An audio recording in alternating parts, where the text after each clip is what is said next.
الحمدللہ رب العالمین والعاقبۃ للمتقین الصلاۃ والسلام علی اشرف الانبیاء والمرسلین وعلی آلہ واصحابہ اجمعین.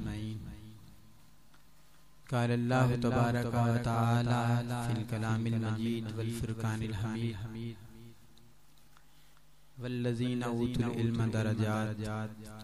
صدق اللہ العظیم وبلغنا رسولہ النبی الکریم ونحن علی ذلک لمن الشاہدین والشاکرین والحمد للہ رب العالمین.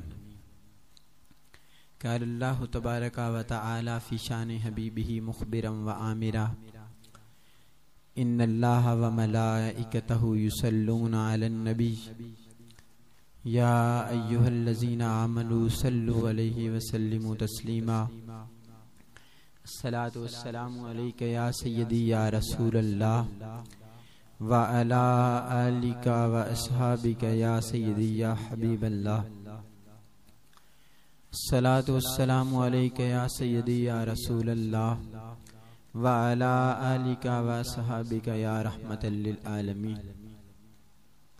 مولاي صلی وسلم دائما ابدا علی حبیبک خیر الخلق کلہم یا رب بالمصطفى بلغ مقاصدنا واغفر لنا ما مضى یا واسع الکرم. یا رسول اللہ میرے آقا تیرے آستان سے جو لو لگائے بیٹھے ہیں، خدا گواہ ہے وہ دنیا پہ چھائے بیٹھے ہیں. چمک رہی ہیں جبینیں تیرے فقیروں کی، تجلیات کے سہرے سجائے بیٹھے ہیں. خدا کے واسطے کھول دو ہم پہ بھی ایک باب عطا کہ بڑی دیر سے تیری چوکھٹ پہ آئے بیٹھے ہیں. ایک ہم ہیں جو اپنوں کے دل نہ جیت سکے، ایک ہم ہیں جو اپنوں کے دل نہ جیت سکے، وہ تو غیروں کو بھی اپنا بنائے بیٹھے ہیں. نصیر ہم میں تو اپنوں کی کوئی بات نہیں، یہ کرم ہے ان کا کہ وہ اپنا بنائے بیٹھے ہیں. نہایت ہی واجب الاحترام بزرگوں، دوستو، اللہ رب العزت کا کروڑ مرتبہ شکر ہے جس مالک کائنات خالق کائنات نے اشرف المخلوقات بنا کر حضور نبی مکرم شفیع معظم سرور عالم صلی اللہ علیہ وآلہ وسلم کا امتی بنایا. اللہ رب العزت نے قرآن مجید میں ارشاد فرمایا والذین اوتوا العلم درجات، کہ جن لوگوں کو علم عطا کیا گیا اللہ رب العزت نے انہیں مرتبے عطا فرمائے، درجات عطا فرمائے. تو علم والوں کی فضیلت بیان کی گئی اس آیت کے اندر. اصل میں یہ یاد رکھیں کہ جب کوئی آدمی اخلاص کے ساتھ علم حاصل کرتا ہے، محبت کے ساتھ علم حاصل کرتا ہے، اور پھر جس طرح علم حاصل کیا اس پہ عمل کرنے کا حق ادا کرتا ہے، تو پھر اللہ رب العزت اسے مراتب عطا فرما دیتا ہے، پھر اللہ رب العزت اسے درجات عطا فرماتا ہے. علم والوں کی بڑی شانیں قرآن نے بیان فرمائیں. ایک مقام پہ فرمایا هل يستوي الذين يعلمون والذين لا يعلمون، کیا علم والے اور جاہل لوگ برابر ہو سکتے ہیں؟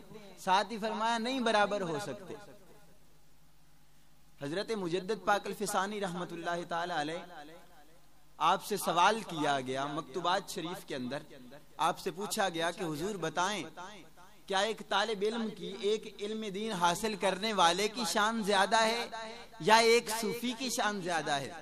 تو آپ فرمانے لگے کہ بھائی بات یاد رکھ لیں، جس سے لوگوں کو زیادہ فائدہ ہو اس کی شان زیادہ ہے. چونکہ علم والے لوگ جب بیٹھتے ہیں تو جب بھی وہ گفتگو کرتے ہیں لوگوں کو ان سے فائدہ پہنچتا ہے، فرمایا اس لیے ان کی شان زیادہ ہے. لیکن فرمایا اگر وہ عالم صوفی بھی ہو جائے اور ہزاروں لوگوں کا اس سے فائدہ ہونا شروع ہو جائے، فرمایا پھر اس کی شان عالم سے بھی زیادہ ہو جائے. لیکن ابتدا آپ اکثر فرمایا کرتے تھے میرا دل کرتا ہے کہ میں طالب علموں کے ساتھ بیٹھوں، فقہ کی کتابیں پڑھا کروں، احادیث کی کتابیں پڑھا کروں، تاکہ اس کے ذریعے لوگوں کو فائدہ حاصل ہو. اور یاد رکھیں جس چیز کے ساتھ لوگوں کو فائدہ حاصل ہو وہ سب سے بلند چیز ہے. وہ سب سے افضل چیز ہے، کیونکہ دنیا کے اندر دوسروں کو فائدہ پہنچانا یہ سب سے بڑی نیکی ہے۔ کوئی آدمی آپ سے فائدہ حاصل کر رہا ہو، کسی کو آپ کی وجہ سے کوئی بخشش مل رہی ہو، کسی کو آپ کی وجہ سے کوئی نفع مل رہا ہو، تو آپ سمجھیں کہ آپ بڑے خوش نصیب ہیں۔ لیکن ساتھ یہ بھی یاد رکھیں، اگر آپ کے علم کی وجہ سے کسی کو نقصان پہنچے، اگر آپ کے علم کی وجہ سے کوئی آدمی پریشان ہو، دکھ میں مبتلا ہو جائے، تو فرمایا پھر اس علم کا کوئی فائدہ نہیں۔ حضرت امام شافعی رحمت اللہ تعالی علیہ، چونکہ کل آپ کا عرس مبارک ہے، اس حوالے سے میں نے چند باتیں پڑھی۔ حضرت امام شافعی رحمت اللہ تعالی علیہ آپ فرماتے ہیں میں نے علم صرف اس لیے حاصل کیا کہ میرا رب راضی ہو جائے، اور میں نے صرف علم اس لیے حاصل کیا تاکہ اللہ رب العزت کے محبوب کے دین کی خدمت کر سکے، اس لیے علم حاصل کرتا رہا۔ اور یہ لوگ اتنی تنگیوں اور پریشانیوں کے عالم میں علم حاصل کرتے رہے۔ آج تو اتنی سہولتیں ہو گئیں، آج ہر ایک چیز میسر ہونا شروع ہو گئی۔ حضرت امام شافعی رحمت اللہ تعالی علیہ ایک استاد کے پاس پہنچے علم دین سیکھنے کے لیے، تو آپ فرماتے ہیں کہ مجھے استاد میری طرف توجہ ہی نہیں کرتے تھے، اس لیے کہ میرے پاس پیسے ہی کوئی نہیں تھے، کوئی چیز لکھنے کے لیے نہیں تھی، میرے پاس نہ کوئی قلم، نہ دوات، نہ کاغذ، کوئی بھی چیز نہیں تھا۔ تو آپ فرماتے ہیں میں بیٹھا رہتا، استاد کی طرف دیکھتا رہتا، جو کچھ استاد پڑھاتا میں اسی وقت یاد کر لیا کرتا۔ تو فرماتے ایک دن اس طرح ہوا، آپ یاد کرتے، استاد چلے جاتے تو آپ بیٹھ کے لوگوں کو وہی چیز پڑھا دیا کرتے جو استاد پڑھایا کرتے۔ تو جب استاد کو اس بات کا علم ہوا، پھر آپ شرمندگی اپنے اندر انہوں نے محسوس کی، اور پھر حضرت امام شافعی رحمت اللہ تعالی علیہ کو سب سے پہلے بٹھایا کرتے تھے، سب سے پہلے بٹھا کے سبق پڑھایا کرتے تھے۔ حضرت امام شافعی رحمت اللہ تعالی علیہ آپ فرماتے ہیں میں 7 سال کا تھا جب میں نے قرآن مجید حفظ کر لیا، اور فرمایا میں 10 سال کا تھا جب میں نے موطا امام مالک حفظ کر لیا۔ یہ ان لوگوں کی ذہانت تھی اور دین کے ساتھ سچی لگن تھی، جس وجہ سے وہ ہر لمحہ علم علم علم کرتے رہتے تھے، ہر لمحہ دین کو سیکھنے کی کوشش کیا کرتے تھے، ہر لمحہ اسی جستجو کے اندر رہتے تھے۔ حضرت امام شافعی رحمت اللہ تعالی علیہ آپ کو پتا چلا کہ مدینہ شریف کے اندر امام مالک رحمت اللہ تعالی علیہ ہیں، وہ فقہ پڑھاتے ہیں، حدیث پڑھاتے ہیں۔ تو حضرت امام شافعی رحمت اللہ تعالی علیہ گھر سے نکل پڑے، چل پڑے۔ آپ فرماتے ہیں کہ میرے پاس کوئی بھی چیز نہیں تھی، لوگ مجھے کہنے لگے کہ بھائی پہلے کوئی ذریعہ معاش بناؤ، پہلے کوئی کمائی کرو، پھر آپ کے پاس اتنے پیسے ہو جائیں گے کہ آپ دین سیکھ سکیں گے۔ تو حضرت امام شافعی رحمت اللہ تعالی علیہ آپ فرمائے نہیں، میں دین سیکھوں گا، اللہ رب العزت دین کے صدقے مجھے عزتیں عطا فرمائے گا، دین کے ذریعے مال و دولت عطا فرمائے گا۔ اور امام شافعی رحمت اللہ تعالی علیہ جب امام مالک کی مجلس میں بیٹھے، اب پاس تو کوئی قلم دوات تھی نہیں، تو آپ نے تنکا اٹھایا، اس تنکے کو منہ کے اندر لے کے تو ہاتھ کے اوپر احادیث مبارکہ لکھنا شروع کر دی، اپنے ہاتھوں پہ احادیث مبارکہ لکھتے رہے۔ حضرت امام مالک رحمت اللہ تعالی علیہ دیکھ رہے تھے کہ امام شافعی کیا کر رہے۔ تسلی ہوئی، جب آپ گفتگو ختم کر چکے تو آپ نے امام شافعی رحمت اللہ تعالی علیہ کو اپنے پاس بٹھایا اور فرمایا کہ حدیث مبارکہ کے اندر تم اس طرح کی بے ادبی کر رہے تھے۔ حضرت امام شافعی رحمت اللہ علیہ آپ عرض کرنے لگے کہ حضور بے ادبی نہیں کر رہا تھا، میرے پاس کوئی قلم دوات تھی نہیں، میرے پاس کوئی کاغذ تھا نہیں، اس لیے میں اپنے ہاتھ پہ حدیث مبارکہ لکھ رہا تھا۔ تو امام مالک رحمت اللہ علیہ بڑے حیران ہوئے، آپ نے فرمایا کوئی ایک حدیث جو آپ نے لکھی ہو آپ کو یاد ہو سنا دے۔ تو جس انداز سے حضرت امام مالک بیان فرما رہے تھے کہ میں نے امام نافع سے سنا، انہوں نے ابن عمر سے سنا کہ رسول خدا صلی اللہ علیہ وآلہ وسلم نے اس طرح فرمایا، اور امام مالک چونکہ مسجد نبوی شریف کے اندر روضہ مصطفیٰ کے قریب بیٹھتے تھے، تو جب آپ حدیث مبارکہ بیان کرتے آپ فرماتے مجھے نافع نے، انہوں نے حضرت ابن عمر سے، اور حضرت ابن عمر نے ان صاحب سے، سرکار کے روضے کی طرف اشارہ کر کے فرماتے کہ سرکار سے سن کے مجھے یہ حدیث بیان کی ہے۔ جب امام شافعی رحمت اللہ تعالی علیہ آپ بیان فرمانے لگے تو آپ نے یہی انداز اختیار کیا کہ میں نے امام مالک سے سنا، امام مالک نے امام نافع سے سنا، امام نافع نے ابن عمر سے سنا، اور ابن عمر سے سرکار دو عالم صلی اللہ علیہ وآلہ وسلم کی بارگاہ سے بیٹھ کے یہ حدیث سنی۔ اور پھر 25 احادیث مبارکہ امام مالک نے پڑھائی تھی۔ امام شافعی نے 25 کی 25 احادیث مبارکہ بیان کر. حضرت امام مالک رحمت اللہ تعالی علیہ خوش ہوئے اور 2 سال اپنے پاس رکھتے رہے. 2 سال اپنے گھر کے اندر رکھا اور اپنے گھر سے کھانا کھلاتے رہے, اپنے پاس مہمان بنا کے رکھا. یہ ان لوگوں کی محنت تھی, ان لوگوں کی محبت تھی جس وجہ سے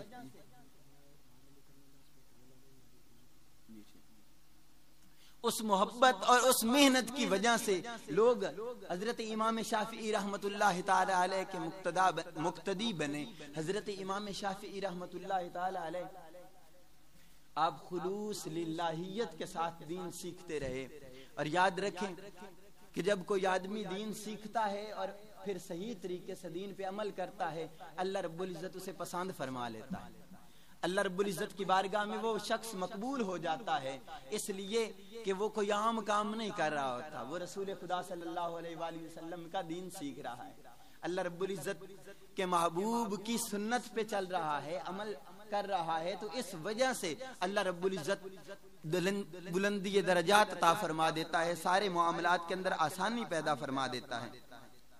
حضرت امام شافعی رحمت اللہ تعالی علیہ چونکہ یہ یاد رکھیں کہ جب اللہ رب العزت کسی کو علم عطا فرماتا ہے پھر وہ علم پہ عمل کرتا ہے تو اللہ رب العزت فہم و فراست عطا فرما دیتا ہے, حکمتیں عطا فرما دیتا ہے. تو حضرت امام شافعی رحمت اللہ تعالی علیہ اللہ نے آپ کو حکمتیں بھی بڑی عطا فرما کہ جب بھی کسی کو دیکھتے تو دیکھتے ہی پہچان جاتے کہ یہ شخص فلاں کام کرتا ہے, اس شخص کو فلاں مسئلہ ہے. حتیٰ کہ حضرت امام محمد رحمت اللہ تعالی علیہ اور امام شافعی رحمت اللہ تعالی علیہ اکٹھے چل رہے تھے تو آپ نے ایک شخص کو دیکھا, امام محمد رحمت اللہ تعالی علیہ, آپ فرمانے لگے کہ یہ شخص جو ہے نا یہ بڑھئی ہے, لکڑی کا کام کرتا ہے. امام شافعی رحمت اللہ تعالی علیہ نے دیکھا تو آپ فرمانے لگے کہ میرا خیال ہے یہ شخص لوہار ہے, لوہے کا کام کرتا ہے. آپ دونوں حضرات اس آدمی کے پاس پہنچے, جا کے اس سے پوچھا بھئی آپ کیا کام کرتے ہیں؟ تو کہنے لگا کہ حضور میں پہلے لوہے کا کام کرتا تھا, اب میں نے لکڑی کا کام شروع کر دیا. حالانکہ پتہ ہی نہیں, کبھی ملے ہی نہیں, صرف دیکھنے سے اللہ رب العزت نے یہ طاقت اور یہ ہمت عطا فرما دی. امام اعظم رحمت اللہ تعالی علیہ آپ فرماتے ہیں اللہ رب العزت نے مجھے اس قدر فہم و فراست عطا فرمائی, اس قدر نظر عطا فرمائی کہ کوئی آدمی میرے پاس بیٹھ کے وضو کر رہا ہوتا تو مجھے پتہ چل جاتا کہ یہ کون کون سے گناہ کر کے آیا, کہ اس کے وضو کے پانی سے اس کے گناہ نظر آ رہے ہوتے. تو اللہ رب العزت نے امام شافعی رحمت اللہ تعالی علیہ کو بڑی فہم و فراست عطا فرمائی. اس وقت خلیفہ ہارون الرشید تھا, تو اس کا اپنی بیوی سے کسی مسئلے کے اندر جھگڑا ہو گیا تو ان کی بیوی انہیں کہنے لگی کہ آپ جہنمی ہیں. تو حضرت ہارون الرشید آپ کو بڑا دکھ ہوا تو آپ کہنے لگے کہ اچھا اگر میں جہنمی ہوں تو تجھے طلاق. اب مسئلہ بڑا پریشانی والا ہو گیا کہ ہارون الرشید بھی پریشان ہے اور اس کی بیوی بھی پریشان ہے. مختلف علماء سے پوچھ رہے ہیں, ہر کوئی یہی بتا رہا ہے کہ بھائی تیری بیوی کو طلاق ہوگا. اب ہارون الرشید نے دربار لگایا, مختلف علماء کو بٹھایا. اس وقت حضرت امام شافعی رحمت اللہ تعالی علیہ آپ بالکل چھوٹے تھے, نوجوان تھے باقی علماء کی نسبت. تو حضرت امام شافعی رحمت اللہ تعالی علیہ آپ بھی تشریف فرما تھے. آپ نے ہارون الرشید کو کہا کہ اچھا یہ بتاؤ کہ تمہیں میری ضرورت ہے یا مجھے تیری ضرورت ہے؟ تو وہ کہنے لگا حضور ضرورت تو مجھے آپ کی ہے. تو پھر آپ نے فرمایا اچھا تو تخت پہ بیٹھے اور میں نیچے بیٹھ کے تجھے مسئلہ بتاؤں. تو ہارون الرشید تخت سے اترا, نیچے آ کے بیٹھ گیا اور حضرت امام شافعی رحمت اللہ تعالی علیہ کو تخت پہ بٹھا دیا. اب حضرت امام شافعی رحمت اللہ تعالی علیہ آپ فرمانے لگے اچھا ہارون الرشید یہ بتا کہ کبھی تجھے گناہ کا موقع ملا ہو, کبھی تمہیں زنا کا موقع ملا ہو اور تو نے اللہ رب العزت کے خوف کی وجہ سے زنا کو ترک کر دیا ہو؟ تو کہنے لگا کہ مجھے ایک مرتبہ نہیں بڑی مرتبہ اس طرح میرے ساتھ واقعہ ہوا ہے کہ مجھے گناہ کا موقع ملا لیکن اللہ رب العزت کے خوف کی وجہ سے میں نے گناہ ترک کر دیا. تو امام شافعی رحمت اللہ تعالی علیہ آپ فرمانے لگے اللہ رب العزت نے یہ ارشاد فرمایا جو اللہ رب العزت کے سامنے کھڑا ہونے سے ڈر گیا, جس نے گناہ اس وجہ سے نہ کیا اللہ رب العزت کے خوف کی وجہ سے, تو اللہ رب العزت نے اسے جنت عطا فرمایا. فرمایا تو جنتی ہے اور تیری بیوی کو طلاق کوئی نہیں. یہ ان لوگوں کی فہم و فراست تھی، لیکن فہم و فراست عطا کیسے ہوئی یہ بات یاد رکھنے والی ہے۔ اس لیے انہیں فہم و فراست عطا ہوئی کہ انہوں نے ہر لمحہ دین کو سیکھا، پھر دین پہ عمل کیا، دین والے لوگوں کی قدر کی، دین والے لوگوں سے محبت کی۔ حضرت امام شافعی رحمت اللہ تعالی علیہ، جب بھی امام اعظم رحمت اللہ تعالی علیہ کا نام آتا تو آپ فرماتے کہ فقہ کے اندر ہمارے باپ حضرت امام اعظم رحمت اللہ تعالی علیہ، ہم حضرت امام اعظم رحمت اللہ تعالی علیہ کی فقہ کے اندر اولاد ہیں، اس لیے کہ اگر آپ فقہ کے اندر نہ ہوتے تو کوئی بھی فقیہ پیدا نہ ہوتا۔ اور جب امام مالک اور امام اوزاعی کی بات آتی تو آپ ہاتھ باندھ کے کھڑے ہو جاتے، فرمایا یہ حدیث کے اندر ہمارے باپ ہیں کہ ان لوگوں نے ہم تک حدیث مبارکہ پہنچائی ہے۔ علماء کی قدر کیا کرتے تھے، علماء کی عزت کیا کرتے تھے۔ حالانکہ امام شافعی رحمت اللہ تعالی علیہ، چونکہ شافعی المسلک جتنے لوگ ہیں وہ نماز کے اندر رفع یدین کرتے ہیں، تو امام شافعی رحمت اللہ تعالی علیہ بذات خود جب امام اعظم کی مزار پہ حاضری دیتے تو بغیر رفع یدین کے نماز ادا کیا کرتے۔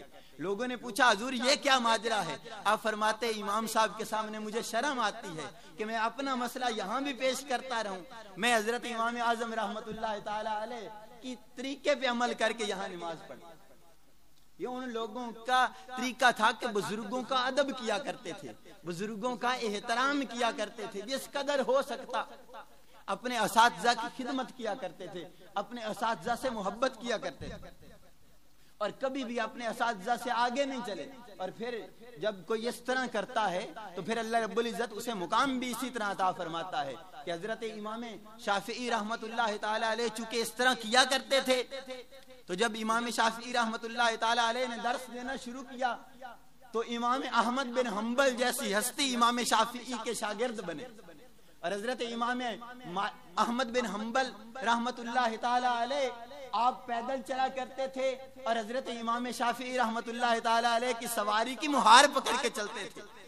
تو ایک بہت بڑے عالم وہ کہنے لگے، امام شافعی رحمت اللہ تعالی علیہ کے شاگرد حضرت امام احمد بن حنبل تھے نا، تو امام احمد بن حنبل کے بیٹے سے ایک آدمی کہنے لگا کہ تیرا والد اتنا بڑا عالم ہے اور پھر بھی وہ امام شافعی کی سواری پکڑ کے چلتا ہے۔ تو آپ فرمانے لگے کہ یار اس عالم کو بتاؤ کہ اگر تو بھی کچھ سیکھنا چاہتا ہے تو تو بھی رکاب تھام کے چلا کر، تو بھی امام شافعی رحمت اللہ تعالی علیہ کے سواری کی مہار پکڑ کے چلا کر اگر علم سیکھنا چاہتا ہے۔ تو یہ چیزیں تھی، یہ علم کا ادب اور احترام علم والے لوگوں کا وہ اس انداز سے کرتے تھے کہ علم کا ادب کرتے تھے، علم والوں کا ادب کرتے تھے، اس وجہ سے وہ مقام حاصل کر گئے۔ حضرت امام مالک رحمت اللہ تعالی علیہ کا بھی اسی انداز سے امام شافعی رحمت اللہ تعالی علیہ ادب کرتے تھے، تو پھر جب آپ کے شاگرد ہوئے تو وہ آپ کا ادب کیا کرتے تھے۔ یہ یاد رکھیں کہ جب کوئی آدمی کسی کا ادب کرتا ہے تو پھر اس کا بھی ادب کیا جاتا ہے، جب کوئی اپنے استاذ کا احترام اور ادب کرتا ہے تو پھر اس کے شاگرد بھی اس کا اسی انداز سے ادب کرتے ہیں۔ لیکن ادب کیا کب جاتا ہے؟ جب علم پہلے سیکھا جاتا ہے، کیونکہ علم ایک ایسی چیز ہے جو انسان کو ادب بھی سکھاتی ہے، جو انسان کو عزت، احترام، ہر ایک چیز سکھائی جاتی ہے، وہ صرف علم کی وجہ سے ہے۔ یاد رکھو جس قدر زیادہ لوگوں نے علم حاصل کیا، رسول خدا صلی اللہ علیہ وآلہ وسلم کے بتائے ہوئے طریقے پہ عمل کیا، تو اسی طریقے سے اللہ رب العزت نے انہیں مقامات عطا فرمائے، اسی طریقے سے انہیں عروج ملا۔ حضرت امام شافعی رحمت اللہ تعالی علیہ آپ توکل اس انداز سے کیا کرتے تھے کہ آپ کا قول تھا، آپ فرمایا کرتے تھے مجھے 20 سال ہو گئے، میں نے 20 سال کے اندر ایک مرتبہ بھی پیٹ بھر کے کھانا نہیں کھایا۔ 20 سال ہو گئے مجھے، میں نے 20 سال کے اندر ایک مرتبہ بھی پیٹ بھر کے کھانا نہیں کھایا۔ آپ سے پوچھا گیا حضور اس کی کیا وجہ ہے؟ تو آپ فرمانے لگے اس لیے کہ جب پیٹ بھر کے کوئی آدمی کھانا کھاتا ہے نا تو اس کا پیٹ بھر جاتا ہے، اس کا بدن جو ہے نا بوجھل ہو جاتا ہے، اور جب بدن بوجھل ہوتا ہے تو پھر دل کے اندر سختیاں پیدا ہونا شروع ہو جاتی ہیں، دل کی نرمی ختم ہو جاتی ہے۔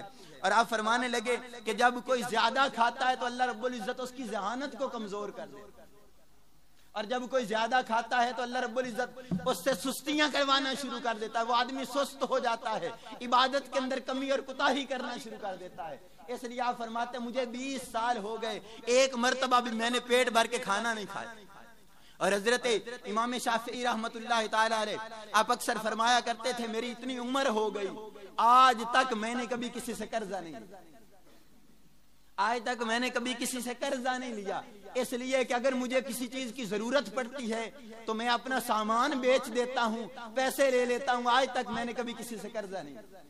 حتیٰ کہ اس طرح کے بھی ماجرے آئے کہ 3 مرتبہ حضرت امام شافعی رحمت اللہ تعالی علیہ نے گھر کا سارا سامان بیچ دیا لیکن کسی سے قرضہ نہ لیا۔ اور امام شافعی رحمت اللہ تعالی علیہ آپ فرماتے ہیں کہ جو توکل ہے یہ انسان کو بلند کر دیتا ہے۔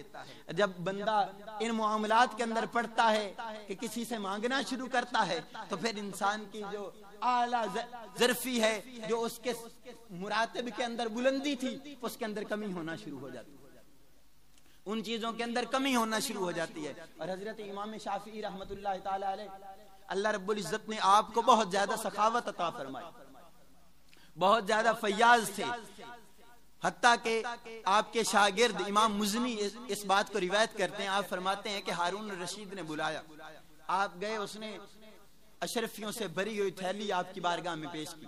حضرت امام شافعی رحمت اللہ تعالی علیہ جب واپس پلٹے تو دونوں ہاتھوں سے اس تھیلی سے دینار اور درہم تقسیم فرماتے آئے۔ جب گھر پہنچے تو 1 درہم بھی آپ کے پاس موجود نہیں تھا، جب گھر پہنچے تو 1 درہم بھی آپ کے پاس موجود نہیں تھا۔ یہ ان لوگوں کی سخاوت تھی۔ اور آپ فرماتے ہیں کہ ایک بقال دکاندار وہ آپ کے پاس آیا اور آ کے کہنے لگا کہ حضور میں اپنی شادی کر رہا ہوں لیکن میرے پاس پیسے نہیں، مجھے کچھ خرچہ دیجیے، میرے پاس صرف 1 دینار ہے۔ تو حضرت امام شافعی رحمت اللہ تعالی علیہ آپ کے پاس 30 دینار موجود تھے، آپ نے اٹھا کے اسے دے دی۔ وہ خوش ہو کے جانے لگا تو آپ کا ایک شاگرد کھڑا ہوا، وہ آپ سے کہنے لگا کہ حضور آپ اگر اسے 10 دینار بھی دے دیتے تو اس کی شادی تو آسانی سے ہو سکتی تھی۔ آپ فرمانے لگے ویحک، اللہ تجھے تباہ و برباد کرے کہ تو مجھے سخاوت کے کاموں سے روک رہا ہے، تو مجھے اللہ رب العزت کی راہ میں خرچ کرنے سے روک رہا ہے۔ یہ لوگ خود بھی اعلیٰ ظرف تھے اور لوگوں کو اعلیٰ ظرفی سکھایا کرتے تھے، ان کا طریقہ یہ ساری زندگی رہا کہ کسی سے مانگا نہیں، لیکن سکھایا کرتے تھے کہ لوگوں جب تم اللہ رب العزت کی راہ میں خرچ کیا کرو گے تو اللہ رب العزت تمہیں اور زیادہ عطا کرے گا۔ کیونکہ اس کی وجہ یہ ہے کہ قرآن مجید کا اسلوب بتاتا ہے کہ جب کوئی آدمی اللہ رب العزت کے راستے میں 1 خرچ کرتا ہے تو اللہ رب العزت اسے 10 عطا فرماتا ہے، اگر خلوص اور للہیت بڑھ جائے تو پھر 70 گنا عطا فرماتا ہے، اگر اور زیادہ خلوص ہو جائے تو پھر 700 گنا عطا فرماتا ہے، اور فرمایا اس سے بھی زیادہ خلوص ہو جائے تو فرمایا پھر اللہ جتنا چاہے عطا فرما دیتا ہے۔ یہ انسان کے خلوص پہ، اس کی محبت اور محنت پہ یہ بات ڈیپینڈ کرتی ہے کہ وہ کس قدر خلوص والا ہے، کس قدر للہیت والا ہے۔ تو یہ بزرگ، یہ علماء کرام لوگوں کو سکھایا کرتے تھے، یہ سخاوت سکھاتے تھے، یہ مہربانیاں سکھایا کرتے تھے۔ اور حضرت امام شافعی رحمت اللہ تعالی علیہ آپ نے کبھی اپنے شاگردوں سے اور کبھی اپنے دوستوں کے ساتھ کوئی سختی والا معاملہ نہیں کیا، بلکہ ہمیشہ نرم مزاجی، ہمیشہ خوش مزاجی کیا کرتے تھے اور لوگوں سے اچھے انداز سے حسن اخلاق سے گفتگو کرتے تھے۔ حتیٰ کہ اس قدر حسن اخلاق کہ ایک دوست کے گھر آپ رہ رہے تھے تو وہ آپ کا شاگرد بھی تھا، اس نے اپنی خادمہ کو ایک فہرست تیار کر کے دی کہ میرے استاد کو یہ چیز بھی پسند ہے، یہ چیز بھی پسند ہے، یہ چیز بھی پسند ہے۔ تو جب ساری چیزیں پک پک کے آنا شروع ہو گئی تو امام شافعی رحمت اللہ تعالی علیہ نے اس خادمہ کو بلایا اور ایک چیز خود بھی ساتھ لے کے دی۔ تو وہ شاگرد بڑے حیران ہوئے، پوچھنے لگے یہ کس نے لکھی ہے؟ تو وہ خادمہ کہنے لگی امام شافعی رحمت اللہ تعالی علیہ نے لکھی ہے۔ تو آپ سے پوچھا کہ آپ فرمانے لگے یار مجھے یہ چیز بھی پسند تھی، اس لیے مجھے پتا تھا کہ میری خوشی کے اندر تیری خوشی ہے، اس لیے میں نے تمہیں خوش کرنے کے لیے یہ چیز اور اضافے میں لکھی۔ آپ کا طریقہ یہ رہا کہ آپ اپنے شاگردوں کو ہمیشہ خوش رکھتے تھے۔ حضرت امام احمد بن حنبل رحمت اللہ تعالی علیہ آپ کے شاگرد تھے۔ تو ایک مرتبہ اس طرح ہوا کہ امام شافعی رحمت اللہ تعالی علیہ کا گزر اس علاقے سے ہوا جس علاقے میں امام احمد بن حنبل کا گھر تھا۔ جب امام احمد بن حنبل کو پتا چلا تو آپ نے دعوت دے دی، گھر کے اندر بہت سارا کھانا پکایا گیا۔ اب امام احمد بن حنبل رحمت اللہ تعالی علیہ آپ کا طریقہ یہ تھا کہ آپ آدھی روٹی کھایا کرتے تھے اور ساری رات کھڑے ہو کے نوافل پڑھتے تھے، قرآن مجید پڑھا کرتے تھے۔ میں نے تو آج امام شافعی رحمت اللہ تعالی علیہ آپ کے بارے میں پڑھا، آپ فرمایا کرتے تھے میں رمضان المبارک میں 60 مرتبہ قرآن مجید ختم کرتا ہوں۔ ایک ایک دن کے اندر 2 مرتبہ قرآن مجید پڑھتے تھے. اور یہ جو قرآن مجید پڑھنا یہ تراویحوں سے بھی الگ تھا اور نمازوں سے بھی الگ تھا. اس کے علاوہ ایک ایک دن کے اندر 2 مرتبہ قرآن مجید ختم کیا کرتے تھے. تو امام احمد بن حنبل رحمت اللہ تعالی علیہ جب آپ کے گھر پہنچے تو امام شافعی رحمت اللہ تعالی علیہ نے کھانا کھایا. آپ کو بھوک بڑی زیادہ لگی تھی, آپ نے زیادہ سارا کھانا کھایا. تو حضرت امام احمد بن حنبل رحمت اللہ تعالی علیہ آپ کی جو صاحبزادی تھی وہ سوچنے لگی کہ میرے والد جو ہیں وہ تو آدھی روٹی کھاتے ہیں, اور میں تو سمجھتے تھی کہ میرے والد کے جو استاد ہوں گے وہ تو آدھی سے بھی آدھی کھاتے ہوں گے, کہ اتنا بڑا نام ہے امام شافعی رحمت اللہ تعالی علیہ کا, تھوڑا سا کھانا کھاتے ہوں گے. تو وہ بیٹی پھر سوچنے لگی, وہ کہتی ہے کہ ساری رات میرے والد کھڑے ہو کے قرآن مجید پڑھتے رہے, نوافل پڑھتے رہے, اور امام شافعی رحمت اللہ تعالی علیہ ساری رات کپڑا اوڑھ کے لیٹے رہے. تو وہ بیٹی پھر حیران ہوئی, پریشان ہوئی کہ یہ کیسے استاد ہیں میرے والد کے, کہ میرا والد ساری رات کے اندر 200 نفل پڑھتا ہے اور یہ ساری رات آرام کے اندر گزار دیتے ہیں.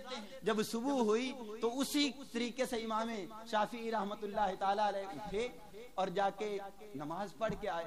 اب بیٹی اور زیادہ پریشان ہو گئی, وہ کہنے لگی اچھا ساری رات سوئے رہے, آپ بغیر وضو کے نماز پڑھنے چلے گئے. تو جب آپ واپس آئے آپ نے امام احمد بن حنبل رحمت اللہ تعالی علیہ آپ کو بلایا اور فرمایا بیٹا میں اتنا سفر کر کے آیا, راستے کے اندر میں نے کسی کے پاس سے کھانا نہیں کھایا تھا کہ مجھے یقین نہیں تھا کہ کسی کا کھانا اچھا ہوگا, پاک ہوگا, حلال ہوگا کہ نہیں. جب میں تیرے گھر کے اندر آیا تو مجھے یقین تھا کہ تیرا کھانا جو ہے یہ پاک ہوگا, تیرا رزق حلال ہوگا, اس لیے میں نے اچھے طریقے سے کھانا کھایا. اور اتنا خوشگوار اور اتنا اچھا کھانا تھا کہ جس طرح میں کھاتا رہا وہ نور بنتا گیا. اتنا خوبصورت کھانا تھا کہ جس طرح کھاتا گیا وہ نور بنتا گیا. اور میں ساری رات سویا نہیں, تو قرآن پڑھتا رہا ہے, میں لیٹ کے مسئلے اخذ کرتا رہا ہوں. ایک رات کے اندر میں نے 200 مسائل لوگوں کے لیے اخذ کیے ہیں, 200 مسائل لوگوں کے لیے اخذ کیے ہیں. وہ بیٹی پاس کھڑی سن رہی تھی, وہ کہنے لگی میرے والد تو بڑے عبادت گزار ہیں لیکن عبادت اپنی ذات کے لیے کرتے ہیں. امام شافعی رحمت اللہ تعالی علیہ ساری رات سوئے نہیں, لوگوں کے لیے نوافل اپنے لیے نہیں پڑھا, لوگوں کے لیے 200 مسائل اخذ کرتے رہے ہیں. یہ ان لوگوں کی تربیت تھی, ان لوگوں کی لوگوں کے ساتھ محبت تھی کہ ساری رات عبادت کے اندر نہیں بلکہ مسائل کے اندر گزار دیا کرتے تھے. اللہ رب العزت کی بارگاہ میں دعا ہے کہ اللہ رب العزت عمل کرنے کی توفیق عطا فرمائے. وما علینا الا البلاغ.